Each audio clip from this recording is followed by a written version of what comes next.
Middle east में जारी जंग के बीच सोने और चांदी की कीमतों में बड़ी गिरावट दर्ज की गई है, जिसने सभी को चौंका दिया है। चांदी 19,000 रुपए तक लुढ़क गई है, तो वहीं सोने की कीमत में 5,000 रुपए की गिरावट दर्ज की गई है। इंडियन बुलियन ज्वेलर्स एसोसिएशन के मुताबिक 24 कैरेट सोने की कीमत गुरुवार को 4,245 रुपए कम होकर 1,46,608 रुपए प्रति 10 ग्राम रह गई, जो पहले 1,50,853 रुपए प्रति 10 ग्राम थी। इसी तरह 22 कैरेट सोने की कीमत 1,38,181 रुपए प्रति 10 ग्राम से कम होकर 1,34,293 रुपए रह गई।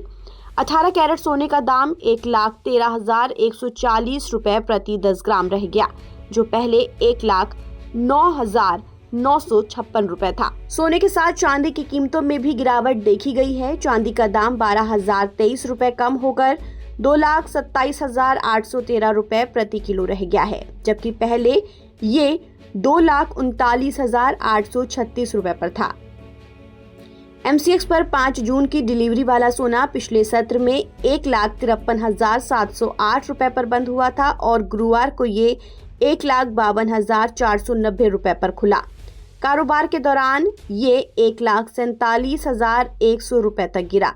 इसी तरह 5 मई की डिलीवरी वाली चांदी पिछले सत्र में 2,43,501 रुपए प्रति किलो पर बंद हुई थी और गुरुवार को 2,42,800 रुपए पर खुली। कारोबार के दौरान ये 2,24,500 रुपए तक लुढ़क गई। यानी पिछले क्लोज और आज के क्लोज लेवल से तुलना करें तो चांदी तकरीबन 19,000 रुपए सस्ती हो गई है।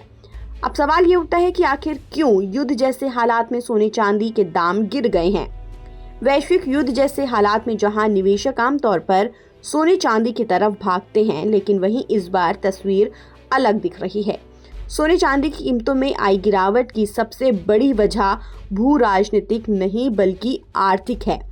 युद्ध के चलते तेल की कीमतें बढ़ी हैं, जिससे महंगाई का डर सता रहा है। इसके बाद बाजार ने ब्याज दर कटौती की उम्मीदें कम कर दी।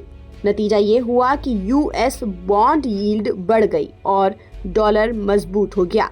जब 10 साल के अमेरिकी बॉन्ड 4 से 5% तक रिटर्न देने लगते हैं, तो निवेशक बिना जोखिम के ब्याज कमाने वाले एसेट्स की तरफ शिफ्ट हो जाते हैं।